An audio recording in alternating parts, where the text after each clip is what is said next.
আল্লাহ আমাদেরকে স্বর্ণ দিয়া বানাইলেন না, হীরা দিয়া বানাইলেন না, মাটি দিয়া বানাইলেন? কারণ কি? এবার আসেন, ওই যে আল্লাহ পাক আরশে আজিমকে দূরে নিয়ে গেলেন, দূরে নিয়ে যাওয়ার পর পানি কান্না আরম্ভ করছে। পানির জীবন আছে না নাই? পানির জবান আছে না নাই? পানি তাসবিহ আল্লাহ পাকের জপে কি জপে না? দলিল, ইউসাব্বিহু লিল্লাহি মা ফিস সামাওয়াতি ওয়া মা ফিল আরদ, আসমান এবং জমিনের মাঝখানে যা যা যা কিছু আছে সবকিছুই কার তাসবিহ জপে? আল্লাহ পাকের তাসবিহ জপে। তো সবকিছুর মধ্যে পানিও আছে না নাই? এই পানি কান্না আরম্ভ করে দিল, আল্লাহ এতদিন আপনার আরশে আজিমকে কাছে পাইছিলাম, আপনার আরশে আজিম এতদিন আমি দেখতে পাইছিলাম, আল্লাহ এখন আমরা পানিরা আপনার আরশে আজিম দেখতে পারি না। আন্দোলন শুরু করে দিল। আপনারা মনে করছেন এই মানুষের আন্দোলনের যে অভ্যাস, আন্দোলনের যে স্বভাব, এই স্বভাব বুঝি আমাদের এই আওয়ামী লীগের জামানার থেকে আইছে, আর বিএনপির জামানার থেকে আইছে, আর হেফাজতে ইসলামের হুজুররাই খালি করে? কয় না না না, এই আন্দোলনের অভ্যাস মানুষ তৈরির আগের থেকেই আসছে। সুবহানাল্লাহ। এই পানি আন্দোলন করে, আল্লাহ আপনারা দেখতে চাই, আপনারা আরো আগে দেখতে পারতাম, আরো আগে কাছাকাছি ছিল, আল্লাহ আপনি দূরে চলে গেলেন, আমাদের মজা লাগে না, আমাদের ভালো লাগে না। পানি যখন কান্না আরম্ভ করে দিছে, আল্লাহ পাক রব্বুল আলামিন পানিকে সান্ত্বনা দেয়, এ পানি কান্দিস না, কান্দিস না, আমি আল্লাহ তোরে সান্ত্বনা দিচ্ছি, শোন, আমি আমার আরশে আজিম ওই জায়গায় নাই তো কি হইছে, আমার আরশে আজিম থেকে একটা নূরের তাজাল্লি ফেলছি, এই নূরের তাজাল্লিটা তোর উপরে পড়বে, তোর বুকের উপরে পড়বে, তুই ওই নূরের তাজাল্লিকে চুমু করবি, চুমু দিবি, নূরের তাজাল্লিকে তোরা দেখবি, আর আমি আল্লাহর আরশে আজিম দেখার বিরহ যন্ত্রণা কষ্ট তোরা মিটাবি। আমি আল্লাহর আরশকে দেখা যে খুশি হইতি, এই তৃপ্তি তোরা মিটাবি কি দেখা? নূরের তাজাল্লি কেমন হুজুর? বলে এটা আল্লাহই জানেন কেমন, আল্লাহই ভালো জানেন আল্লাহর নূরের তাজাল্লি কেমন। আল্লাহর নূর এখন আমরা কেউ দেখছি তা আমরা জানি না, তো শুনছি, এই জন্য বলতেছি। আল বিদায়া ওয়ান নিহায়া নামক কিতাবের মধ্যে ইতিহাসটা পাওয়া যায়, আল্লাহ পাকের নূরের তাজাল্লি ফেলছেন আল্লাহ পাক পানির বরাবর। এবার এই পানিগুলা চতুর্দিক থেকে নূরের তাজাল্লিকে দেখতে আসে। কি করতে আসে? আমরা চতুর্দিক থেকে কোন জায়গা দেখতে যাই একটু পরে বলতেছি। চলেন, ওই নূরের তাজাল্লিকে দেখতে আসে, নূরের তাজাল্লিকে চুম্বন করতে আসে। এখন আপনারা কেউ বলতে পারবেন কিনা আল্লাহ পাকের নূরের তাজাল্লিটা যেই বরাবর পড়ছে, বর্তমানে ওই জায়গার নাম কি? জোরে বলেন। মাশাআল্লাহ, বাইতুল্লাহ, কাবা শরীফ, মক্কার এরিয়া, ওই জায়গায় আল্লাহ পাক রব্বুল আলামিন নূরের তাজাল্লি ফেলছেন। ওই যে পানি নূরের তাজাল্লিকে চুম্বন করতে আসে, নূরের তাজাল্লিকে চুম্বন করে, নূরের তাজাল্লিকে যখন চুম্বন করে, আল্লাহর কাছে এটা এত ভালো লাগছে, এই চুম্বন করা আল্লাহর কাছে এত ভালো লাগছে, আল্লাহ কয় এই চুম্বনটা আমি আল্লাহ স্মৃতি হিসাবে রাইখা দিব। এই জন্যই তো কোনো ইবাদতে চুমুর মাসআলা নাই। নামাজ পড়েন, চুমুর কোনো মাসআলা নাই। রোজা রাখেন, চুমুর কোনো মাসআলা নাই। কবর জিয়ারত করেন, চুমুর কোনো মাসআলা নাই। মদিনা জিয়ারত করেন, চুমুর কোনো মাসআলা নাই। কিন্তু একটা জায়গায় চুমু দেওয়া সুন্নাত হয়ে যায়, সেই জায়গা হলো তোরা যখন বাইতুল্লাহ যাবি, আমার পানির সুন্নতগুলো আদায় করার জন্য, ওই স্মৃতিগুলো ধরে রাখার জন্য আমি আল্লাহ তোদের উপর কর্তব্য করে দিলাম, তোরা সুযোগ পাইলে হাজরে আসওয়াদটা চুমু দিবি। আল্লাহ পাক রব্বুল আলামিন ওই স্মৃতি রেখা দিলেন। এবার যখন সমস্ত দিক থেকে পানিগুলা আইসা চুমু দেয়, পানি তো আইসা চুমু দিয়ে চলে যায়, পানির উপরের একটা জিনিস আছে ওইটা থাইকা যায়, ওই জিনিসের নাম হলো পানির বুদবুদি বা ফেনা। কি বলেন? পানির বুদবুদি ফেনা দেখছেন নি আপনারা? সাগরে গেছেন পরে উপরের ফেনা আসে, এই ফেনা দেখতে কত ভালো লাগে, তাই না? কক্সবাজার গেলে এই ফেনাগুলা জমতে আরম্ভ করে, জমতে জমতে জমতে জমতে বিশাল বড় এক বিস্তৃত এলাকা নিয়ে এই পানির ফেনাগুলা যখন জমে, আল্লাহকে হইছে আর জমার দরকার নাই, এবার আদেশ তোরা পালন কর, এবার আমার হুকুম তোরা পালন কর। এই পানির দল সবাই কান খাড়া করে শুনে রাখ, তোরা একত্রে এক তালে এক স্রোতে একই কিলো গতিতে এই ফেনাকে চাপ দিবি। সাবধান, একজনে চাপ দিলি 10 কিলোমিটার গতিতে, আরেকজনে চাপ দিবি 100 কিলো গতিতে। এরকম যেন না হয়, এরকম হইলে ওই ফেনাটা ডিমের মতো চ্যাপ্টা হয়ে যাবে। আমি আল্লাহ চাই ওই ফেনাটা যেন গোলাকার হয়। এই জন্য আল্লাহ পাক রব্বুল আলামিন সমস্ত পানিদেরকে আদেশ দিলেন। ওই যে ওখানে ওই বাচ্চারা কি করে, ওই যে ওর কানের থেকে মোবাইল ডালন, ওই যে ওর কানের থেকে মোবাইল ডালন, ওই যে একটু পরে আইতেছি, জানো একটু পরে আইতেছি, এটা পকেটে ঢুকা মোবাইল। এ হনে বইয়াও কথা কইতো অনেকক্ষণ ধরে। এই ভাই আপনারা দুষ্টামি করেন না, মেহরবানি করে। এদিকে খেয়াল করেন, বলেন লা হাওলা ওয়ালা কুওয়াতা ইল্লা বিল্লাহ। এত সুন্দর তথ্য দিতেছি, এর মধ্যেও যদি হেতেগুলোকে কথা কইতে হয়, কত ভালোবাসা। হ্যাঁ, ভালোবাসাটা এখন একটু আল্লাহর লেগে লাগান না। আল্লাহ তুমি কবুল করো, বলি আমিন। এই যুবক ভাইদেরকে কবুল করো, সবাই বলি আমিন। এগুলা জানার দরকার আছে না, যে আমি আসলাম কেমনে, আমার ইতিহাস কি, এটি জানি না দেখেই তো আমরা খালি কদিন পর পর ওই মুরগি চোরাগের মতো, ব্যাঙ্গের মতো লাফাই কই আমরা বান্দরের থেকে আসছি। এজন্য স্কুল কলেজের ইতিহাসে এগুলা লেখা দরকার, বইয়ের পাতায় এগুলা লেখা দরকার। এগুলা জানলে তখন আর বলতাম না যে আমি বান্দরের থেকে আসছি। জানি না দেখেই মনে করি, চেহারা দেখা যায় এখন নামাজ না পড়তে পড়তে বান্দরের মতো, এর লেগে মনে করি আমি মনে হয় বান্দরেরই সন্তান। ঠিক না ভাই? ঠিক। আল্লাহ আমাদেরকে বুঝবার তৌফিক দান করুক, বলি আমিন। মুহতারাম হাজরিন, তো বলতেছিলাম আল্লাহ পানিকে কি করলেন, জোরে বলেন। আদেশ দিলেন কি দেওয়ার জন্য? চাপ দেওয়ার জন্য। পানি চতুর্দিক থেকে এই ফেনাগুলাকে এমন জোরে চাপ দেয়, আগে ছিল ফেনা নরম, এত জোরে চাপ দেয়, চাপের কারণে পুরা ওই ফেনা সব একত্রে জমাট হয়ে এক গোলাকার বস্তুতে পরিণত হয়ে যায়। জমিনে থাপ্পড় দেন, জমিনে থাপ্পড় দেন, ওই গোলাকার বস্তুই হলো এই জমিন। চিৎকার দিয়া বলেন সুবহানাল্লাহ। ওই ফেনা, ওই গোলাকার বস্তু হলো এই জমিন, এই মাটি। সুবহানাল্লাহ। এবার আল্লাহ কয় যে এই মাটির উপরের চামড়াকে বলা হয় আদিম। এই চামড়া দিয়ে আমি আল্লাহ মানুষদেরকে বানাবো। সুবহানাল্লাহ বলেন। এখন ওই যে আপনার প্রশ্নের উত্তর, আল্লাহ স্বর্ণ দিয়া বানাইলেন না, মাটি দিয়া বানাইলেন কেন? হীরা দিয়া বানাইলেন না, মাটি দিয়া বানাইলেন কেন? বুঝা গেল মাটি দিয়া বানায় আল্লাহ আমাকে সম্মান দেয় নাই। এখন শুনেন উত্তর। হীরা, হীরা আল্লাহ পাকের নূরের তাজাল্লির সাথে ঘষা খাওয়ার পরে তৈরি হয় নাই। স্বর্ণ আল্লাহ পাকের নূরের তাজাল্লিকে চুম্বন দেওয়ার পরে তৈরি হয় নাই। কিন্তু মাটি, এটা আল্লাহ পাকের নূরের তাজাল্লিকে চুম্বন দেওয়ার পরে তৈরি হইছে। এই জন্যই আল্লাহর কাছে মাটির দাম হীরার চেয়েও বেশি।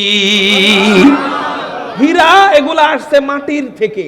হীরা মাটির জন্ম, মাটির থেকে হীরা তৈরি হয়, মাটির থেকে স্বর্ণ তৈরি হয়, স্বর্ণের খনি আসে মাটি থেকে। অতএব হীরার থেকে মাটি দামি। মাটি ডাইরেক্ট আল্লাহর কুদরতি ওই ছায়ায় চুমু দেওয়ার পরে, নূরের তাজাল্লিকে চুমু দেওয়ার পরে পানি থেকে তৈরি হয়েছে। এই জন্যই মাটি হীরার চেয়েও দামি, স্বর্ণের চেয়েও দামি। এই জন্যই মাটি দিয়া আল্লাহ তার আপন বান্দাকে বানাইছে। আর আস্তে কোন সুবহানাল্লাহ। সম্মান পাইলাম কয়টা? 6টা। আর 2টা বলে আমার বয়ান শেষ। আপনাকে অনেক কষ্ট হইতেছে না? আর 2টা, খুব মনোযোগ। এবার আল্লাহ, ফেরেশতারা বলতেছেন আল্লাহ আপনি মানুষদেরকে বানাইবেন কি দিয়া? 7 আসমান আল্লাহ বানাইছেন আপনি কোন দিয়া? 7 জমিন বানাইছেন কোন বইলা? পাহাড় পর্বত বানাইছেন কোন বইলা? ওয়া ইযা আরাদা শাইআন আইয়াকুলা লাহু কুন ফায়াকুন। আল্লাহ যখন কিছু বানাইতে মনে চায়, আল্লাহ বলেন কুন। আল্লাহ কুন বলেন, অর্থ হলো হয়ে যাও, সাথে সাথে ফায়াকুন হয়ে যায়। আল্লাহ যা যা বানাইতে মনে চায় শুধু কুন বলেন। ফেরেশতারা বলেন আল্লাহ আপনি মানুষদেরকে কি কোন বইলা বানাইবেন কিনা? আল্লাহ বলেন না না না, আমার আদরের বান্দাদেরকে আমি আল্লাহ কোন বইলা বানাবো না। আমি আমার আদরের বান্দাদেরকে আমার প্রেম আর ভালোবাসা দিয়া, আমার কুদরতি হাত দিয়া আদর কইরা কইরা বানাবো। এবার আল্লাহ নিজের কুদরতি হাত দিয়া নাকটারে ধইরা আদর কইরা, কপালটারে ধইরা আদর কইরা, থুতনিটারে ধইরা আদর কইরা, গালটারে ধইরা আদর কইরা, আল্লাহ পাক সুন্দর করে লেইপা লেইপা নিজের মন মতো বানাইয়া খালাকাল্লাহু আদামা আলা সূরাতিহি। আল্লাহ পাক রব্বুল আলামিন আব্বাজান আদমকে নিজের সূরত মানে নিজের মন মতো, এখানে সূরত অর্থ হলো নিজের মন মতো, আল্লাহ নিজের চাহিদা মতো বানাইছেন। আল্লাহ নিজের মন মতো বানাইয়া আল্লাহ ঘোষণা দিয়ে দিলেন 4টা জিনিসের কসম কাইটা, ওয়াত্তিন ওয়াজ্জাইতুন ওয়া তুর সিনিন ওয়া হাযাল বালাদিল আমিন লাকাদ খালাকনাল ইনসানা ফি আহসানি তাকওয়িম। আল্লাহ পাক রব্বুল আলামিন নিজের কুদরতি হাত দিয়ে আদর করে বানাইয়া আমাকে 7 নাম্বার সম্মান দিলেন। 8 নাম্বার সম্মান হইল আল্লাহ আপনাকে আমাকে জানায়া দিলেন কসম কসম কসম কসম, 4টা জিনিসের কসম কাইটা আল্লাহ বইলা দিলেন আমি মানুষদেরকে সবচেয়ে সুন্দর করে বানাইছি। চিৎকার দিয়ে বলেন না সুবহানাল্লাহ। আল্লাহ মানুষদেরকে সবচেয়ে সুন্দর করে বানাইছে। চলেন আপনাদেরকে একটা কুইজ জিজ্ঞাসা করি। কি কুইজ? জান্নাত এমন সুন্দর, আমরা যদি এই মুহূর্তে এখন জান্নাত দেখি, সৌন্দর্য দেখে হার্ট ফেল করবো। কি করবো? কারণ এই চোখ আল্লাহ আমাদেরকে এখনো দেয় নাই। এই চর্মচক্ষু দিয়ে জান্নাত কেউ দেখতে পারবে না। আল্লাহ নবীজিকে দেখাইছে, এটা মেরাজের রাতে নবীজিকে আলাদা একটা যোগ্যতা দিয়ে নিছে, বুক অপারেশন কইরা এরপরে যোগ্যতা আল্লাহ ঢুকায় এরপর দিছে। কিন্তু আমরা এখন এই যোগ্যতা দিয়ে জান্নাত দেখতে পারবো? এত সুন্দর জান্নাত। এমনকি জান্নাতের বিবিদের এক একটা দাঁত যদি জমিনে ছাড়া হয়, সাথে সাথে পুরা জমিন, পুরা দুনিয়া সূর্যের থেকে বেশি আলোকিত হয়ে যাবে। এবং তিরমিজি শরীফের হাদিস, জান্নাতের এক একটা ইট বানানো হয়েছে লাবিনাতুম মিন ফিদ্দাহ, ফিদ্দা মানে রূপা। আল্লাহ এক একটা ইট বানাইছে রূপা দিয়া, ওয়া লাবিনাতুম মিন যাহাব, এক একটা ইট বানাইছে স্বর্ণ দিয়া। এত সুন্দর জান্নাত। এখন হুজুর, মানুষ কি জান্নাতের থেকেও বেশি সুন্দর নাকি? মানুষ দেখে তো আমরা হার্ট ফেল করি না, ঠিক না? করছেন? জীবনে পৃথিবীর সবচেয়ে সুন্দরী পুরুষ বা নারীরে দেখাও জীবনে কেউ হার্ট ফেল করছে? কিন্তু ওই জান্নাত দেখা অবস্থা খারাপ হয়ে যাব। তাহলে যুক্তি বলে, যুক্তি যে মানুষের থেকে মনে হয় জান্নাত বেশি সুন্দর। এখন আপনাকে আমি প্রশ্ন করি, আপনি বুঝা বললেন, বললে আপনারে জিজ্ঞাসা করতে পারি যে আপনার যুক্তি কি বলেন। প্রশ্ন হইল, বলেন মানুষ বেশি সুন্দর না জান্নাত বেশি সুন্দর?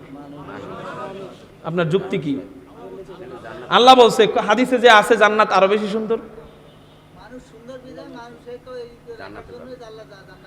হ্যাঁ, যুক্তি এখনো বাকি আছে আর কি, এখনো মন মতো হয় নাই।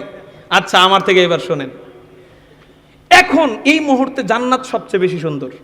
এই মুহূর্তে এখন জান্নাত সবচেয়ে বেশি সুন্দর। এমনকি আমাদের থেকেও জান্নাত এই মুহূর্তে বেশি সুন্দর।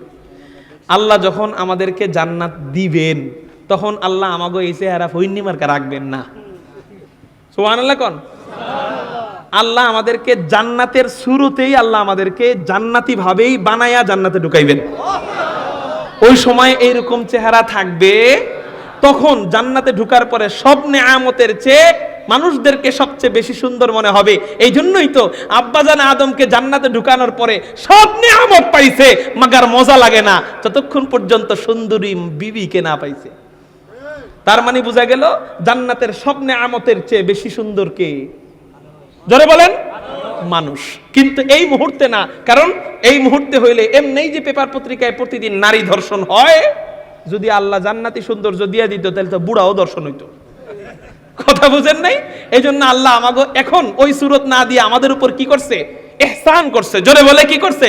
ইহসান করছে। আল্লাহ আমাদেরকে সবচেয়ে সুন্দর বানাইছে।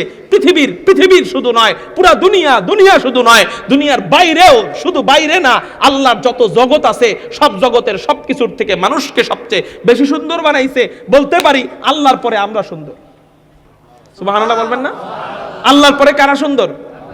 এবার আসেন আমার মূল কথায়, মাত্র 5 মিনিটে বলবো। 5টা মিনিট সময় দিবেন কারা কারা? আল্লাহু আকবার বলে 2 হাত। একজন উঠবেন না তো ইনশাআল্লাহ? যদি ওঠেন ধরে বসাইতে পারবেন?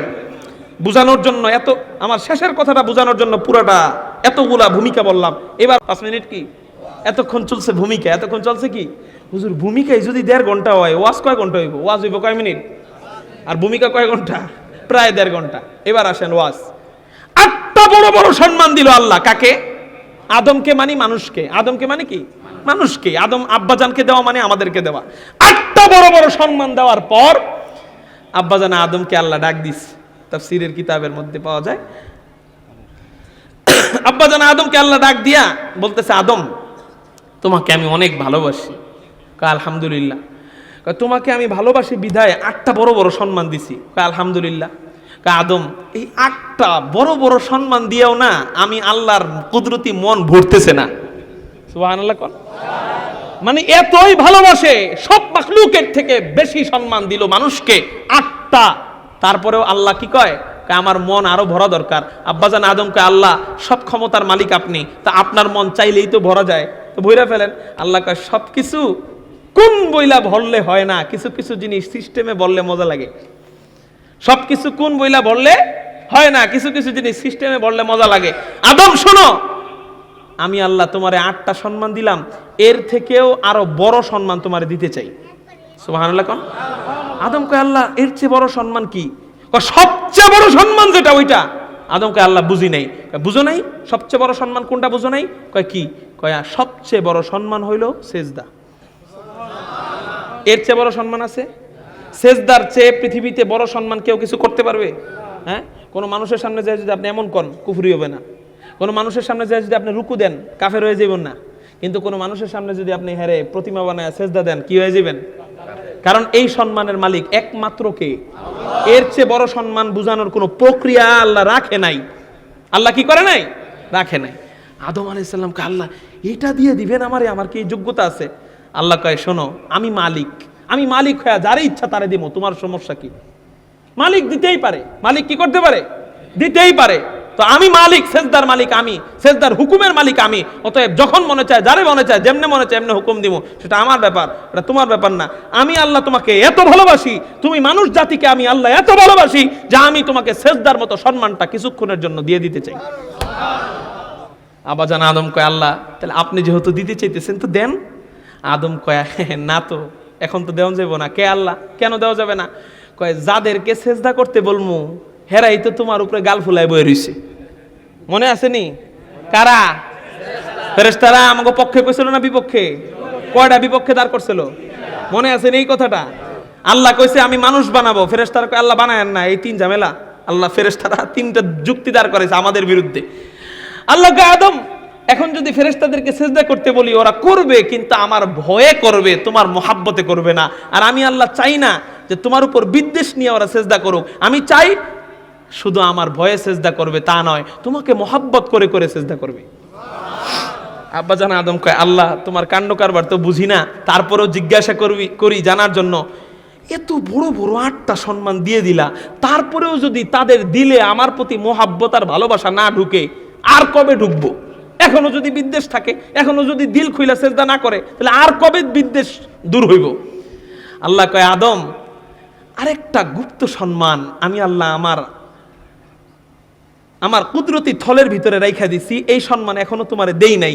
এটা যখনই তোমাকে দিব ফেরেশতারা সাথে সাথে তোমাকে সম্মান করা আরম্ভ করবে, সম্মান কইরা সেজদা করা আরম্ভ করবে। আব্বাজান আদম কয় আল্লাহ 8টা বড় বড় সম্মান দেওয়ার পরেও তাদের দিল থেকে বিদ্বেষ গেল না, আমার প্রতি মহাব্বত আসলো না। এমন একটা সম্মান কি যেটা আপনি আমাকে দেওয়ার সাথে সাথে তাদের দিলের থেকে বিদ্বেষ দূর হয়ে যাবে, বিরূপ ভাব দূর হয়ে যাবে, বিরোধী ভাব দূর হয়ে যাবে, আমাকে মহাব্বত করা আরম্ভ করবে, আমাকে সেজদা করা আরম্ভ করবে? এমন দামি সম্মানটা কি? উত্তর কে দিতে পারবেন? সেটা কি হইতে পারে? জোরে বলেন, জোরে বলেন। আমি বলি নাই, আপনারাই বলছেন। তার মানে বোঝা গেল আপনারা বয়ান বুঝছেন, ওয়াজ বুঝছেন। কোন আলহামদুলিল্লাহ। পিছনেরটা গেছে ভূমিকা, এটা হলো ওয়াজ। কি? জোরে কোন? এলেম। জোরে বলেন কি? এলেম। আল্লাহ কয় আদম তোমাকে আমি এলেম নামক দৌলত দান করব। এবার আল্লাহ বলেন ওয়াল্লামা আদামাল আসমা কুল্লাহা সুম্মা আরাদাহুম আলাল মালাইকা فقال أنبئوني بأسماء هؤلاء إن كنتم صادقين। আল্লাহ পাক বলেন আমি আদমকে ইলম শিক্ষা দিলাম, দুনিয়ার সবকিছুর নাম শিক্ষা দিলাম। শুধু তাই নয়, তাফসীরে রুহুল মাআনির ভিতরে পাওয়া যায় আল্লাহ আব্বাজান আদমকে দুনিয়ার নাম শুধু নয়, ওই নাম কি জন্য রাখা হয়, ওই নাম রাখার কারণ কি, ওই নাম পুরুষের নাকি ওই নাম নারীর, ওই নামের গুণাগুণ কি, ওই নাম রাখার কারণগুলো কি, ওই নাম কোন ভাষার, এগুলোও শিক্ষা দিলেন। পাশাপাশি আল্লাহ আব্বাজান আদমকে 7 লক্ষ ভাষার হাফেজ বানায়া দিলেন। কয় লক্ষ ভাষার? 7 লক্ষ ভাষার হাফেজ বানায়া আল্লাহ পাক রব্বুল আলামিন আবারও দ্বিতীয়বার ফেরেশতাদের মজমার আয়োজন করেন। প্রথমবার মানুষের সম্মান বোঝানোর জন্য পরামর্শের আয়োজন করছেন, শেষবার মানুষের সম্মান বোঝানোর জন্য আবারও মজমার আয়োজন করছেন। এই মজমা হলো প্রতিযোগিতার মজমা, সুবহানাল্লাহ। বিশাল বড় মাহফিলের আয়োজন করেন, বিশাল বড় মজমার আয়োজন করেন, বিচারক স্বয়ং আল্লাহ, প্রতিযোগিতা দেনেওয়ালা আদম সফিউল্লাহ এবং মালাইকাতুল্লাহ। প্রতিযোগিতার দুই ভাগ, এক ভাগে কোটি কোটি কোটি কোটি কোটি কোটি কোটি কোটি ফেরেশতা। কত কোটি ফেরেশতা?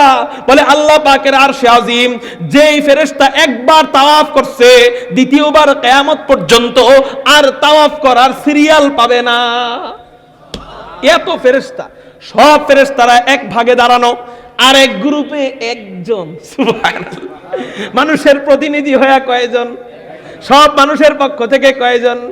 একজন। একজনকে আল্লাহ পাক দাঁড় করাইছে, আদমকে। এদিক দিয়ে ফেরেশতারা আসছে। আল্লাহ বলে ফাকালা আনবিউনি বিআসমাইহা উলাই ইন কুনতুম সাদিকিন। তোমরা যে দাবি করছিলা যে মানুষদেরকে বানানোর দরকার নাই, ফেরেশতাদের দাবি কোনটা? ক্বালু আতাজালু ফিহা মান ইউফসিদু ফিহা ওয়া ইয়াসফিকুদ দিমা। তোমরা যে বলছিলে এদেরকে বানানোর দরকার নাই, তোমরা যদি তোমাদের দাবিকে সঠিক মনে করে থাকো, তাহলে তোমরা ওই ওই ওই ওই সমস্ত জিনিসের নাম বলো। কাদেরকে বলছে? জোরে বলেন, কাদেরকে? ফেরেশতারা এবার নাম বলা আরম্ভ করছে। ফুটবল দিয়ে জিতেন না আপনারা? ক্রিকেট খেলে জিতেন না? এরকম এখানে নাম দিয়ে জিতে হবে। নাম শিখাইছে কে? ফেরেশতারা নাম বলতে বলতে একজন ফেরেশতার কাছে কত কোটি নাম মুখস্থ। মেরাজের রজনীতে নবীজি যখন আরশে আজিমে যান, দেখে কি বিশাল একজন ফেরেশতা, তার সামনে একটা প্লেট রাখা, প্লেটের মাঝখানে পিঁপড়ার মতো কি যেন দেখা যায়। নবীজি বললেন, ভাই জিব্রাইল, এত বড় ফেরেশতা কে, যার মাথা দেখা যায় না, পা দেখা যায় না, শুধু পেটের সাইজ দেখা যাইতেছে, মাঝখানে একটা মাত্র প্লেট রাখা, এই প্লেটের মাঝখানে ছোট ছোট কি যেন দেখা যায়। জিবরাইল আলাইহিস সালাম বললেন, এই বিশাল বড় যারা দেখতেছেন উনি হলো হযরতে আজরাইল, মাঝখানের এটা হলো দুনিয়া, মাঝখানের এই ছোট ছোট পিঁপড়ার মতো এগুলো হলো মানুষ। সুবহানাল্লাহ কোন? তাহলে বোঝা গেল এক একজন ফেরেশতার কাছে পুরো দুনিয়া একটা প্লেটের সমান। কিসের সমান? তো একটা প্লেটের সমান, প্লেটের মাঝখানে যে কয়টা নাম থাকবে আপনি মুখস্থ করতে পারবেন না। তাহলে ফেরেশতার কাছে একটা প্লেটের সমান দুনিয়ার নাম মুখস্থ করা ব্যাপার। এই ফেরেশতারা সব নামগুলা বলছে। একজন ফেরেশতা আসে, নাম বলতে বলতে যখন নামের ইলম শেষ, আরেকজন ফেরেশতা আসে, নাম বলতে বলতে নামের ইলম শেষ, আরেকজন আসে, নাম বলতে বলতে নামের ইলম শেষ। এইরকম করতে করতে সব ফেরেশতারা যখন আইসা নাম বলা শেষ করে দেয়, এবার ফেরেশতা শেষ, নামের ইলমও শেষ। যখন সবাই শেষ হয়ে যায়, আল্লাহ আব্বাজান আদম দিকে ইশারা করে বলে, আদম তুমি এবার নামের ইলম থেকে নাম বলা আরম্ভ করো। আব্বাজান আদম নাম বলা আরম্ভ করে। কতগুলা আপনারা মনে করেন না নামের ইলম বুঝি সহজ? হুজুর নাম মুখস্থ করা কি ব্যাপার নেই। আমি 1 মিনিট নাম বলি আপনাদেরকে, দেখেন এটা কঠিন না সহজ। 1 মিনিট। কয় মিনিট? আমাদের নবীজির নাম মুহাম্মদ, তার পিতার নাম আব্দুল্লাহ, তার পিতার নাম আব্দুল মুত্তালিব, তার পিতার নাম হাশিম, তার পিতার নাম আব্দে মনাফ, তার পিতার নাম কুসাই, তার পিতার নাম কিলাব, তার পিতার নাম মুররাহ, তার পিতার নাম কাব, তার পিতার নাম লুই, তার পিতার নাম গালিব, তার পিতার নাম ফেহের, তার পিতার নাম মালিক, তার পিতার নাম নজর, তার পিতার নাম কিনানা, তার পিতার নাম খুজাইমা, তার পিতার নাম মুদরিকা, তার পিতার নাম ইলিয়াস, তার পিতার নাম মুদার, তার পিতার নাম নিজার, তার পিতার নাম মাআদ, তার পিতার নাম আদনান, তার পিতার নাম উদাদা, তার পিতার নাম মুকাওয়িম, তার পিতার নাম নাহুর, তার পিতার নাম তাইরাহা, তার পিতার নাম ইয়াকুব, তার পিতার নাম ইয়াসজুব, তার পিতার নাম নাবিদ, তার পিতার নাম হযরত ইসমাঈল, তার পিতার নাম নবিয়ুনা হযরত ইব্রাহিম আলাইহিস সালাতু ওয়াস সালাম। সময় থাকলে আব্বা জানা আদম পর্যন্ত শোনাইতাম। আচ্ছা ফেরেশতা আমাদের নবীজির বংশ বলার পর মাত্র 1 মিনিট বংশধরের নাম বলছি, তারপরে আপনারা সুবহানাল্লাহ বলে চিৎকার দিবেন। আপনাদেরকে কি সুবহানাল্লাহ আমি বলতে বলছিলাম নি? তারপরে সুবহানাল্লাহ বলে চিৎকার দিলেন কেন? কয় হুজুর অবাক হইয়া। কি হইয়া? এই 1 মিনিট নাম শুনে অবাক হয়ে গেছেন। 1 মিনিট নাম শুনে অবাক হয়ে গেছেন। আর আব্বাজান আদম কতগুলা নাম বলে সব ফেরেশতারা মিলে হযরতে জিবরাইল যত নাম বলছে, হযরতে মিকাইল যত নাম বলছে, হযরতে ইসরাফিল যত নাম বলছে, সব হাজার কোটি কোটি ফেরেশতারা মিলে যত নাম বলছে, আব্বাজান আদম একা নিজেই সব নামগুলা বইলা যখন তাদেরকে অবাক চেক করা আরম্ভ করছে। আপনাদের মতো ফেরেশতারাও অবাক হয়ে সুবহানাল্লাহ বলে চিৎকার দিছে। আপনারা তো সুবহানাল্লাহ বলছেন, ফেরেশতারা একটু অন্যভাবে সুবহানাল্লাহ বলছে। আপনারা সুবহানাল্লাহ বলে চিৎকার দিবেন, ফেরেশতারা একটু ভিন্ন ভাবে বলছে সুবহানাকা লা ইলমা লানা ইল্লা মা আল্লামতানা ইন্নাকা আনতাল আলিমুল হাকীম। এই আয়াত পড়ে চিৎকার দিয়া আল্লাহর কুদরতি কদমে সিজদায় ফেলায় দেয়, আল্লাহর কুদরতি কদমে সিজদায় পড়ে যায়। আল্লাহ বলে, এই ফেরেশতারা মাথা এই দিকে নয়, মাথা উঠাও, মাথা অন্য দিকে ঘুরাইতে হবে। ফেরেশতারা বলে, আল্লাহ কার দিকে ঘুরাইতে হবে? আল্লাহ পাক রব্বুল আলামিন বলেন, ও ফেরেশতারা তোমরা মাথা ফেরেশতারা আদমের দিকে ঘুরাও। ফেরেশতারা বলে, আল্লাহ বলে, এই ফেরেশতারা মাথা উঠাও, আদমের দিক ঘুরাও। ফেরেশতারা আদমকে সিজদা করা আরম্ভ করছে। আল্লাহ কয়, কি রে আদমের প্রতি বিদ্বেষ রইছে নি? আল্লাহ বিদ্বেষ থাকলে কি এত আবেগ নিয়ে সিজদা দিতাম নি? সুবহানাল্লাহ কর। এই আগের ওই বিদ্বেষ, ওই বিরোধ ভাব, ভুল ধারণা রইছে নি? আল্লাহ ওই ধারণা থাকলে কি আগে মোহাব্বত নিয়ে সিজদা দিতাম নি? আল্লাহ কয়, তাহলে কিসের বরকতে তোমাদের ভুল ধারণা গেল? কিসের বরকতে? প্রথম 8টা সম্মানের বরকতে? কয় না, ইলম দিবেন যে, ওই ইলম দেইখা আমরা অবাক হয়ে গেছি, ইলম দেইখা মায়ায় পড়ে গেছি, ইলম দেইখা দিল থেকে সব বিদ্বেষ দূর হয়ে গেছে, ইলম দেইখা মোহাব্বত ঢুকে গেছে। এত বড় আলেম আপনি আব্বাজান, তারা তো আব্বাজান বলে নাই, তারা বলছে এত বড় আলেম আপনি আদমকে বানাইলেন, ইলম দেইখা সিজদা দেওয়া আরম্ভ করছে। এখন আপনারা আমারে উত্তর দেন, আল্লাহ বড় বড় 8টা সম্মান দেওয়ার পরেও ফেরেশতাদের দিল থেকে বিদ্বেষ দূর হয় না, ভালোবাসা ঢুকে না? কোন সম্মান দেওয়ার পরে মোহাব্বত করা আরম্ভ করলো? জোরে বলেন, মিছিলে মিছিলে বলেন। ইঞ্জিনিয়ারিং, ডাক্তারিং, ডক্টরি, ব্যারিস্টারগিরি, কোনটা? জোরে বলেন, কোন ইলম? ইলমে ওহী। কিসের ইলম? ইলমে ওহী, আসমানি ইলম, আল্লাহর ইলম। ফেরেশতারা মোহাব্বত করা শুরু করছে। এই মোহাব্বত খালি এখন না, কিয়ামত পর্যন্ত না, কিয়ামতের ময়দানে না, জান্নাতেও ফেরেশতারা আমাদের গোলাম থাকবে। ওই যে মোহাব্বত শুরু, আদি অনন্তকাল, আর শেষ হবে না। সুবহানাল্লাহ বলেন। গেল 8টা সম্মান দেওয়ার পরেও আল্লাহ আমাদেরকে সিজদার যোগ্য করলেন না, আদমকে সিজদার যোগ্য করলেন না। কিন্তু কোন সম্মান দেওয়ার পরে সিজদার যোগ্যতা তৈরি করে দিলেন? আইলেন। তাহলে সেই আল্লাহ কি এখন নাই? আমি আপনার আমার সন্তানকে যদি আলেম বানাই, সেই আল্লাহ কি এখনো আমার সন্তানকে সম্মানিত করতে পারে না? এটাকে আমি বানায়া বলতেছি না, আল্লাহ কোরআনেই জানায় দিতেছে যে আমি ইলমের কারণে সম্মান দান করব। কি কোথায় বলতেছে? কোরআনেই বলতেছে। আর বাস্তবতা ভাই তাই। পরিশেষে সর্বশেষে নেতাদের সম্মান হয় না, ওই 16 বছর পরে জায়গা কলাপাতার মধ্যে ঘুমায় থাকে। শেষ পর্যন্ত সম্মান হয় আলেমের। দেখেন না, গর্জন কইরা কইরা মাঠে ময়দান কাঁপায় বেড়াইতেছে ওই ওলামায়ে কেরাম যাদেরকে কোণঠাসা করতে চাইছে, শেষে ওরাই মরছে। এজন্য ভাই আজকে একটা ওয়াদা দিব। কি দিব? জোরে বলেন, কি দিব? হুজুর আমরা তো আলেম হইতে পারলাম না, তাহলে আমরা কি করব? করবেন হইল নিজের সন্তানকে কমপক্ষে বলেন, কমপক্ষে একজনকে। কয়জনকে? একজন। আল্লাহ না দিতে পারতেন না? আল্লাহ তো নাও দিতে পারতেন। কমপক্ষে একজনকে আমি হাফিজে কোরআন, আলেমে রব্বানি বানাবো। কারা কারা পাক্কা ওয়াদা দিতে রাজি? আল্লাহু আকবার বলে পাক্কা ওয়াদা ইনশাআল্লাহ। হাত নামান, আল্লাহ তুমি কবুল করো বলি আমি।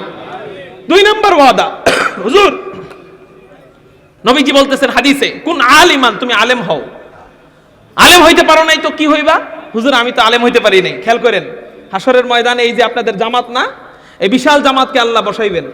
বসায় বলবেন, এই কারা কারা আলেম? হাত উঠাবে। হাত উঠানোর পরে বলবে, আল্লাহ যাও তোমরা আলেম, এই কারণে জান্নাতে ঢুকাই দিলাম। সুবহানাল্লাহ বলে। এবার বাকিরা কানবে। আপনারা আলেম কারা? হাত উঠান তো একটু। আলেম কারা? একটু হাত উঠান। মাশাআল্লাহ, মাশাআল্লাহ, হাত নামান। আলেম ছাড়া বেশি আছে না কম আছে? এই বেশিরা কানবে। আল্লাহ কবে কান্দোস কে? আল্লাহ আলেম তো হইতে পারি নাই। কাই আলেম হইতে পারছ নাই তো কি হইছে?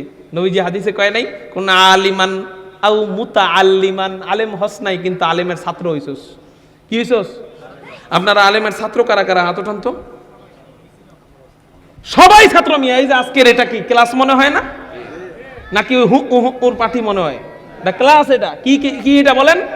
আজকে সবাই আলেমের ছাত্র, কোন আলহামদুলিল্লাহ।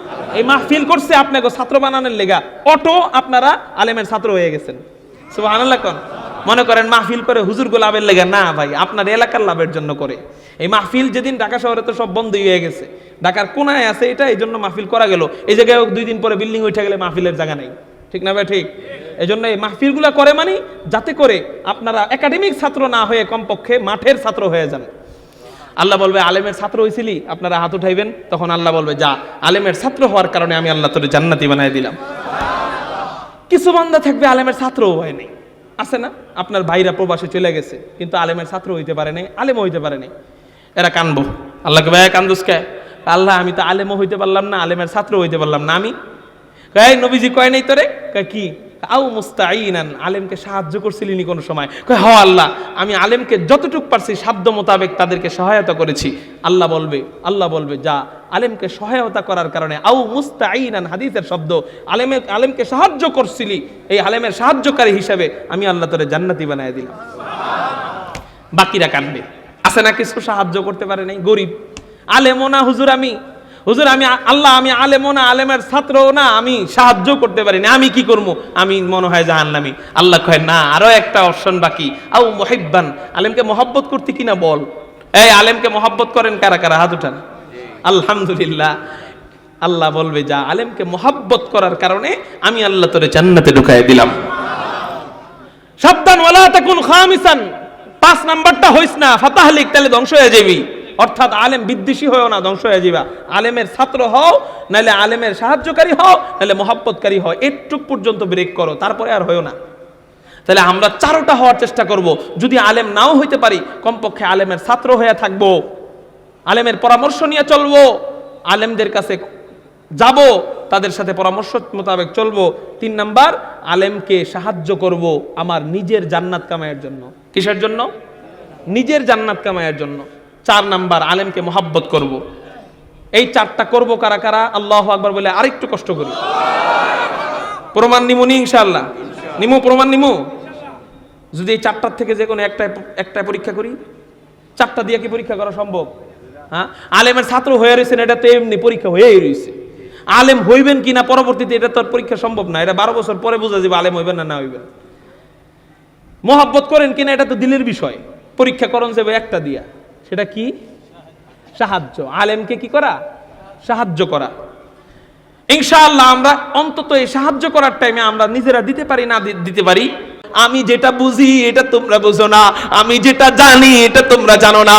তোমাদের ইবাদতে আমি মজা পাই, তোমরা শুধু এটাই বুঝো, কিন্তু তোমাদের শরীরের ভিতরে আমি গুনাহের যোগ্যতা দেই নাই, তোমাদের অন্তরের ভিতরে আমি গুনাহের যোগ্যতা দেই নাই। তো গুনাহের যোগ্যতা যার নাই, সে তো সারাদিন কি করবে?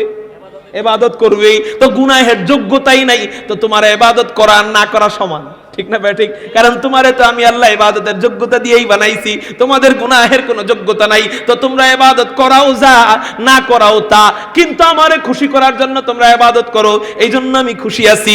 কিন্তু আমি এমন বান্দা বানাবো যাদের ভিতরে আমি ইচ্ছা করে গুনাহের যোগ্যতা দিব। যোগ্যতা থাকা সত্ত্বেও আমি যখন দেখব ওরা জিনা থেকে দূরে থাইকা, ওরা চুরি থেকে দূরে থাইকা, ওরা মিথ্যা থেকে দূরে থাইকা, ওরা গীবত থেকে দূরে থাইকা, ওরা চগলখড়ি থেকে দূরে থাইকা, গুনাহের যোগ্যতা থাকা সত্ত্বেও শীতের মধ্যে রাত্রে বেলা না ঘুমাইয়া ফজরের নামাজটা জামাতের সাথে পড়বে, ওই যে তোমাদের ইবাদত দেখা আমি কেমনই বা মজা পাই। আমার বান্দার গুনাহের যোগ্যতা থাকার পরেও ওই যোগ্যতাকেও লাথি মাইরা তোমাদের মতো ইবাদত করা আরম্ভ করবে। তোমাদের ইবাদত দেখা আমি আল্লাহ যত মজা পাই, আমার বান্দার গুনাহের যোগ্যতার পরেও গুনাহ না কইরা ইবাদত করলে তার থেকে কোটি গুণ বেশি মজা পাবো। লা দিদ্দা ওয়ালা নিদ্দা ওয়ালা হাদ্দা লিমাওলা, লা দিদ্দা ওয়ালা নিদ্দা ওয়ালা হাদ্দা লিমাওলা, লা কুফুয়া ওয়ালা বিলদা ওয়ালা আম্মা ওয়া ক্বালা, লা কুফুয়া ওয়ালা বিলদা ওয়ালা আম্মা ওয়া ক্বালা। ফেরেশতার শয়তানের মাঝে পার্থক্য কি? আমরা খেয়াল করেন, ফেরেশতার মাঝে আমাদের পার্থক্য কি, শয়তানের মাঝে আমাদের পার্থক্য কি? খেয়াল করেন, শুধুই যদি ইবাদত করি আমরা, গুনাহ নাই করি, তাহলে তো ফেরেশতাই যথেষ্ট আল্লাহ।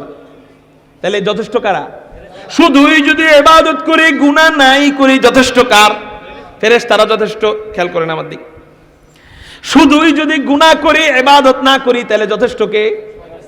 হ্যাঁ, বুঝে নাই। শুধুই যদি গুনাহ করি ইবাদত না করি শুধু গুনাহ তাহলে যথেষ্ট কে? শয়তান। আর শুধু যদি ইবাদত করি যথেষ্ট কে?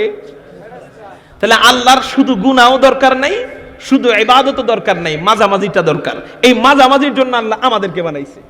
সুবহানাল্লাহ। কালকে বাড়িতে যাই কয় মাঝামাঝি কোনটা? কয় তোরা ফেরেশতাও না, তোরা শয়তানও না, কিন্তু তোরা যদি সত্যিকারের মানুষ হস তোরা ফেরেশতার থেকেও দামি। কেন? ফেরেশতাদেরকে গুনাহের যোগ্যতা দেই নেই, তোদেরকে গুনাহের যোগ্যতা দিছি। আর তোদের গুনাহের যোগ্যতা দেওয়ার পরেও তোরা ফেরেশতাদের মতো জিন্দেগিটা বানাইছস, এই জন্য তোরা ফেরেশতার থেকেও দামি। কারণ ফেরেশতার গুনাহের যোগ্যতা নাই, আর তোর ভিতরে ছিল। ওর নাই বইলা ও করে নাই গুনাহ, আর তোর থাকার পরেও তুই গুনাহ করস নাই। এই জন্য আমি আল্লাহর চোখে ফেরেশতার চেয়ে তুই বেশি দামি। এই জন্য ভাই, আল্লাহ আমাদেরকে এই জন্য বানায় নাই যে আমরা জীবনে গুনাহ করবো না। আল্লাহ বানাইছে কেন?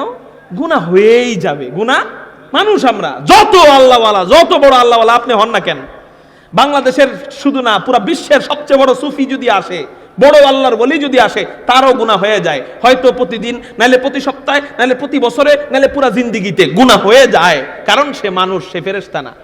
কিন্তু আল্লাহ এটা বলেন না যে গুনাহ করিস না। আল্লাহ কি বলে?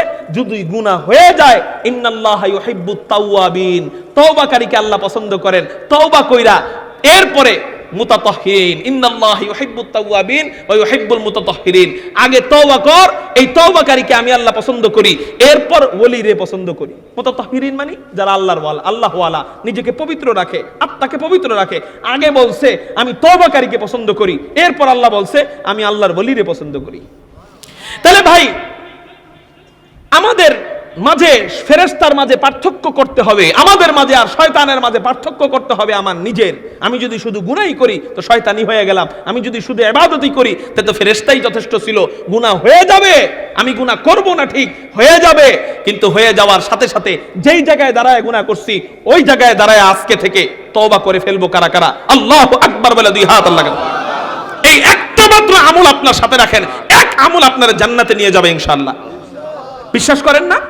আমি নিজের থেকে বলতেছি না, আমি কোরআন থেকে বলতেছি। চলেন আপনার এই কথাটা শোনাই। মুফতি তকি উসমানী দামাত বরকাতুল আলিয়া ওনার কিতাবে লেখেন, বান্দা যখন দাঁড়ায় গুনাহ করে কোনো জায়গায়, তার কয়েকটা সাক্ষী হয়ে যায়। এক নাম্বার সাক্ষী তার হাত, দুই নাম্বার সাক্ষী তার জবান, তিন নাম্বার সাক্ষী তার চোখ, চার নাম্বার সাক্ষী তার পা, পাঁচ নাম্বার সাক্ষী হয় তার কান, ছয় নাম্বার সাক্ষী হয় তার জমিন। যে জায়গায় দাঁড়ায় গুনাহ করছে, যেই জমিনগুলা তার আশপাশে দেখছে, তারে যতটুক এরিয়ায় সে দেখছে জমিনটা, ওই জায়গার জমিনটা তার গুনার ব্যাপারে কি হয়ে যায় বলেন? সাক্ষী হয়।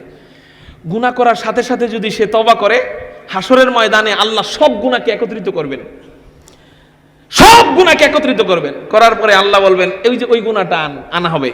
আনার পরে হাত বলবে আল্লাহ আমি সাক্ষী ও গুনাহ করছে, পা বলবে আল্লাহ আমি সাক্ষী ও গুনাহ করছে, জমিন বলবে আল্লাহ আমি সাক্ষী ও গুনাহ করছে। এই সব জায়গার থেকে কি বের হবে? আওয়াজ বের হবে, আল্লাহ ও গুনাহ করছে, আমি সাক্ষী, সাক্ষী, সাক্ষী, সাক্ষী ও গুনাহ করছে। হঠাৎ করে ওরা বলা আরম্ভ করবে আল্লাহ এরপরের কথা শুনবেন না? কি এরপরের কথা? আল্লাহ ও গুনার পরে এই কিছুক্ষণ পরেই তওবা করছে। জমিনও বলবে আল্লাহ হ্যাঁ আমিও দেখছি যেই জায়গায় দাঁড়ায় গুনাহ করছে ওই জায়গায় দাঁড়ায় তওবা করছে। হাতও বলবে আল্লাহ হ্যাঁ আমিও দেখছি ও তওবা করছে। জবানও বলবে আল্লাহ হ্যাঁ আমিও দেখছি ও তওবা করছে। চোখও বলবে আল্লাহ হ্যাঁ আমিও দেখছি ও তওবা করছে। হ্যাঁ, ফেরেশতারা তাকায় থাকবে আল্লাহর দিক। মানে ভাবটা এমন, আল্লাহ কি করবো এই গুনাহটারে তেলে? আল্লাহ কইব তে যেই গুনাহটার সাথে তওবা লাগানো সেটা তো আর গুনাহ থাকে না। সেটা কি থাকে না? যেই গুনার সাথে তওবা লাগানো সেটা কি হয়ে যায় জানেন? চলেন সামনের দিক যাই। আল্লাহ বলবে এই গুনারে আলাদা লাগ, আরেকটা আনা হবে, ওইটাও একই অবস্থা, আরেকটা একই অবস্থা। আল্লাহ সব ফেরেশতারা বলবে আল্লাহ সব গুনার সাথে তওবা লাগানো। আল্লাহ কইব তাহলে কি করবো? সব গুনার সাথে যদি তওবা লাগানো হয় তওবার দ্বারা কি হয়ে যায়? আর তাই বমিনা দাম্বি কামাল্লা দাম্বালা, গুনাহগুলা মাফ হয়ে যায়। কিন্তু এখন ঝামেলা পড়ে গেছে। ঝামেলা হইলো আরেকটা। কি ঝামেলা? মিজানের দুইটা পাল্লা থাকে। কয়টা? একটা হলো নেকের পাল্লা আর একটা হলো বদের পাল্লা, গুনার পাল্লা। এখন ওর যে গুনাহ দিমু গুনার পাল্লা, এই গুনাহ তো নাই, তওবার দ্বারা কি হয়ে গেছে? এখন নেকের পাল্লায় কি দিমু? ও তো নেকি জীবনে মানে ও তো জীবনেও নেকের কাজ করে নাই। কথার কথা 100 বছর বাঁচছে, কিন্তু 100 বছরে জীবনে নেকির কাজ, কিন্তু শেষে তওবা নসিব হয়েছে। শেষে কি নসিব হয়েছে? শেষে মরণের আগ দিয়ে তওবা নসিব হয়েছে। কেন? বুখারী শরীফের একটা হাদিস শুনেন নাই? 100 খুনের খুনি 99 জনকে খুন করার পরে মাসালা জিজ্ঞেসে, হুজুর আল্লাহ আমারে মাফ করবো? কয় না, মাফ করবো না। হেরাও খুন করে 100 জনকে খুন করছে। এরপর শেষে তওবা নসিব হওয়ার কারণে আল্লাহ তারে মাফ করে জান্নাতি বানায় দিচ্ছে। তো আল্লাহ কইব নেকের গুনার পাল্লায় দেওয়ার মতো গুনাহ নাই, কিন্তু নেকের পাল্লায় দেওয়ার মতো নেকিও তো নাই, তাহলে তো ডোরো ডোরো হয়ে গেল, তাই না? আল্লাহ কইব এই ফাউলাইকা ইউবাদদিলুল্লাহ, আপনারা বাংলা অর্থ যদিও কোরআনের জানেন না অনেকে, তারপরেও আপনারা এই শব্দের অর্থটা মোটামুটি আন্দাজ করতে পারবেন। বদলায়া দেন, বদলায়া দেন, কই না? এই বদলায়া দেন রে আরবিতে বলা হয় বাদদালা ইউবাদদিলু তাবদিলান। কি বলা হয়? বাদদালা ইউবাদদিলু তাবদিলান, বদলায়া দেওয়া হয়। আল্লাহ বলেন ফাউলাইকা ইউবাদদিলুল্লাহু সাইয়্যাতিহিম হাসানাত। আল্লাহ বলেন তাদের যে সাইয়্যাত গুলা আছে, সাইয়্যাত মানে গুনাহ, তওবার কারণে ফাউলাইকা ইউবাদদিলুল্লাহু সাইয়্যাতিহিম হাসানাত, আমি আল্লাহ তার তওবার কারণে সমস্ত গুনাহগুলা নেকিতে বদলায়া দিব। অর্থাৎ 100 বছর গুনাহ করছে, কিন্তু প্রত্যেক গুনার সাথে তার খাঁটি কি ছিল? তওবা ছিল। ওই তওবার কারণে সবগুলাকে আল্লাহ নেকি বানায়া নেকের পাল্লায় রাইখা, নেকের পাল্লা ডরো ডরো না বানাইয়া, নেকের পাল্লা ভারী বানাইয়া আল্লাহ তারে জান্নাতি বানায়া দিলেন। এই জন্য ভাই আমার গুনাহ এবং তওবার মাঝখানে যেন 1 সেকেন্ডও দেরি না হয় আজকে থেকে। কারা কারা এই ওয়াদা দিতে পারবেন যে আমার গুনাহ এবং তওবার মাঝখানে 1 সেকেন্ডও আর দেরি করব না? যখনই গুনাহ হয়ে যাবে, গানটা দেখেই ফেলেছি, তওবা করব, খাঁটি তওবা, গুনাহ করেই ফেলেছি, খাঁটি তওবা করব, নামাজটা কাজা হয়েই গেছে, খাঁটি তওবা করব। হুজুর সারা জীবন তাইলে তো গুনাহই করব আর খাঁটি তওবা করব, আর তো ইবাদত করার দরকার নাই। আমি বলবো শোনেন, যদি আপনার তওবাটা সত্যিকারেই খাঁটি তওবা হয়, ওই খাঁটি তওবাই একদিন আপনাকে নামাজি বানায় দিবে। আপনি চাইলেও আর বেনামাজি হয়ে থাকতে পারবেন না। এই জন্য আজকে থেকে পাক্কা ওয়াদা, আজ জীবনে আমার গুনাহ এবং তওবার মাঝখানে 1 মিনিটও দেরি রাখবো। রাজি আছেন কারা কারা? আল্লাহু আকবার বলে হাত উঠান। রাজি আছেন ইনশাআল্লাহ? আল্লাহ তুমি কবুল করো, বলি আমিন। তো বলতেছিলাম আল্লাহ ফেরেশতাদেরকে বলে তোমরা তো খালি ইবাদত করো, ওইটাতে আমি আল্লাহ তেমন মজা পাবো না। আমার বান্দা যখন গুনাহের যোগ্যতা থাকার পরেও গুনার পরে আবার তওবা করবে, ওই তওবা দেখে আমি আল্লাহ যত মজা পাবো, তোমাদের ইবাদতের চেয়ে আমি আল্লাহ আমার বান্দার তওবা দেখা বেশি মজা পাবো। তাহলে এখন আপনারা বলেন ফেরেশতারা আমাদের বিরুদ্ধে বলল না পক্ষে বলল? বুঝা বলেন ফেরেশতারা আমাদের বিরুদ্ধে না পক্ষে? আর আল্লাহ আমাদের বিরুদ্ধে না পক্ষে? এই পক্ষে বলাটা আমার সম্মান না অসম্মান? আগে ছিল কয়টা সম্মান, এখন হয়ে গেল কয়টা? 4 সম্মান পেয়ে গেলাম। 5 নাম্বার সম্মান, ফেরেশতারা আল্লাহকে বলেন আল্লাহ আপনি মানুষদেরকে রাখবেন কোন জায়গায়? দামি জিনিস দামি জায়গায় রাখতে হয়, স্বর্ণ দামি জিনিস, এই জন্য দামি জায়গায় রাখা হয়। স্বর্ণ দামি জিনিস, 2 আনা স্বর্ণের কানের দুল, এটা কই রাখে আমার মা বোনেরা? বিশাল বড় একটা আলমারি, আলমারির ভিতরে একটা ডয়ারের ভিতরে একটা চোরা পকেট, চোরা পকেটের ভিতরে একটা সিন্দুক, ওই সিন্দুকের ভিতরে আবার চোরা পকেট, ওই চোরা পকেটের ভিতরে একটা মানি ব্যাগ, ওই মানি ব্যাগের ভিতরে একটা পলিথিন, ওই পলিথিনের ভিতরে একটা কাগজ, ওই কাগজের ভিতরে একটা টিস্যু পেপার, ওই টিস্যু পেপারের ভিতরে যায় চকলেটের একটা কাগজ, ওই চকলেটের পেপারের কাগজে মুড়ায় থুইছে 2 আনা কানের দুল। দামি জিনিস দামি জায়গায় রাখতে হয়। আল্লাহ সবচেয়ে দামি বানাইছেন, সমস্ত মাখলুকের চেয়ে বেশি দামি মাখলুক বানাইছেন কাদেরকে? এই আমাদেরকে। তো আমাদেরকে কি আল্লাহ দামি জায়গায় রাখবেন না? আপনি শুধু স্বর্ণের আংটিটাকেই দামি জায়গায় রাখতে পারেন, আল্লাহ আপনাকে আমাকে কি দামি জায়গায় রাখতে পারেন না? আল্লাহ বলেন ও ফেরেশতারা আমার এই বান্দাদেরকে আমি আল্লাহ সর্বশ্রেষ্ঠ দামি জায়গায় রাখবো।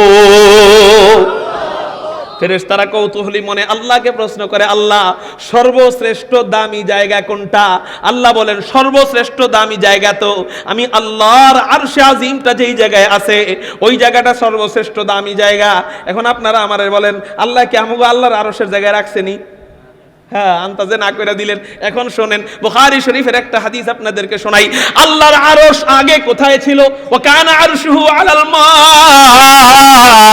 ওলামায়ে কেরাম বলেন আল্লাহর আরশ আগে কোথায় ছিল? জোরে বলেন, একটু সবাই শোনায় দেন। পানির উপরে ছিল। কোন জায়গায় ছিল জোরে বলেন? পানির উপরে আল্লাহ পাকের আরশ ছিল। বানানো কিচ্ছা কাহিনী বলার সময় নাই, ওলামায়ে কেরাম বসা, ভুল ধরলে ধরায় দিবে। খুব মনোযোগ। আল্লাহ পাকের আরশে আজিমটা আগে পানির উপরে ছিল। ফেরেশতারা যখন বলল, আল্লাহ আপনার আরশ তো পানির উপরে, তাহলে আপনি কি করবেন? আপনার বান্দাদেরকে কি আপনার আরশের সাথেই রাখবেন? আল্লাহ বলেন, না না না, আমি আমার বান্দাদের জন্য, আমার বান্দার জায়গা নির্ধারণের জন্য আমি আল্লাহ আমার আরশের জায়গাটাকে নির্ধারণ করে দিয়েছি, আমার আরশটাকে ওই জায়গা থেকে দূরে নিয়ে গেলাম। বুঝেন নাই আমার কথা? আল্লাহ পাক রব্বুল আলামিনের আরশটা আগে পানির উপরে ছিল। আল্লাহ আমার আপনার জন্য এই আরশটাকে পানির উপর থেকে হাজার কোটি কোটি কোটি কোটি কোটি কোটি কোটি কোটি মাইল, কত কোটি মাইল আল্লাহ ভালো জানেন, এত দূরে আল্লাহ নিয়ে গেলেন। এবার এই জায়গা, পানির উপরের জায়গা খালি, পানির উপরের জায়গা খালি খালি। আল্লাহ ইব্রাহিম আলাইহিস সালামের পায়ের ছাপ পড়ছে যেই জায়গা, ওই জায়গার নাম কি জানেননি? মাকামে ইব্রাহিম। দেখছেন কারা কারা? হাত উঠান। দেখছেন না? মাশাআল্লাহ। কোন জায়গায় এটা? মক্কায়। মাকামে ইব্রাহিম, হযরত ইব্রাহিম আলাইহিস সালাতু ওয়াস সালামের পায়ের ছাপ। ওই পাথরটা দামি কি পাথরের কারণে, না হযরত ইব্রাহিমের পায়ের কারণে? যেই দিন পা পড়ছে ওই দিন এই পাথরের দাম যেমন ছিল, আজকে কি দাম একটু কমছে না ওই রকমই রইছে? কত হাজার বছর ধরে হযরত ইব্রাহিম নাই, ওই জায়গার থেকে নাই তো কি হইছে? একদিন তো ছিল, এই জন্য ওই জায়গাটা ওই রকমই দামি। বর্তমানে আমাদের পানির উপরে আল্লাহর আরশ নাই, আছে তো নাই তো কি হইছে? একদিন তো ছিল, তো ওই দিন যেমন দাম ছিল এই জায়গাটা এখনো তেমন দাম। সুবহানাল্লাহ। আপনার আমার জন্য আল্লাহ এই জায়গা নির্ধারণ করে দিলেন। সম্মান পেয়ে গেলাম কয়টা? এবার আসেন 6 নাম্বার সম্মান। ফেরেশতারা আল্লাহকে বলেন, আল্লাহ আপনি মানুষদেরকে রাখবেন এই জায়গায় বুঝলাম, এখন বলেন আপনি মানুষদেরকে বানাবেন কি দিয়া? আল্লাহ বলেন, ওয়ালাকাদ খালাকনাল ইনসানা মিন সুলালাতিন মিন তিন। আল্লাহ পাক রব্বুল আলামিন বলেন, আমি মানুষদেরকে মাটির সারাংশ দিয়ে বানাবো, মাটির সারাংশ দিয়ে বানাইলাম। এখন প্রশ্ন হইল, হযরত আল্লাহ পাক রব্বুল আলামিন দামি বান্দাদেরকে দামি জিনিস দিয়ে বানাইতে পারতেন। স্বর্ণ দামি না মাটি দামি? স্বর্ণ দামি বেশি। কেন? বাজারে দাম। স্বর্ণ 1 কেজির দাম কত, আর মাটির 1 কেজির দাম কত? হ্যাঁ, 1 কেজি স্বর্ণ দিয়া কয়েক হাজার টন মাটি কিনা যাবে, ঠিক না? ঠিক। 1 কেজি স্বর্ণের দাম 10, 15, 20, 30 লাখের উপরে হইতে পারে। আর এই দিক দিয়ে 1 কেজি মাটির দাম আটা নাও না, ঠিক না? ঠিক। এত কম দাম। ও মেরে মুহতারাম ভাই, এখন প্রশ্ন জাগতে পারে, আমাদেরকে আল্লাহ দামি হিসাবে বানাইলেন, তাহলে আল্লাহ দামি স্বর্ণ দিয়ে বানাইতে পারতেন, দামি ধাতু হীরা দিয়ে বানাইতে পারতেন, দামি ধাতু মণিমুক্তা দিয়ে বানাইতে পারতেন, দামি ধাতু জওহরাত দিয়ে বানাইতে পারতেন, কিন্তু আল্লাহ মাটি দিয়ে বানাইলেন কেন? রহস্য কি? মাটি তো কম দামি, হীরা তো বেশি দামি, তো হীরা দিয়ে বানাইলেন না কেন? এই প্রশ্নের উত্তর আমাদের জানার দরকার আছে না নাই? নাকি আগামী বছর বলবো নি? এই বছর আপনাদের কষ্ট হইতেছে নি? খুব অল্প সময়ে উত্তর দেওয়ার চেষ্টা করব, খুব মনোযোগ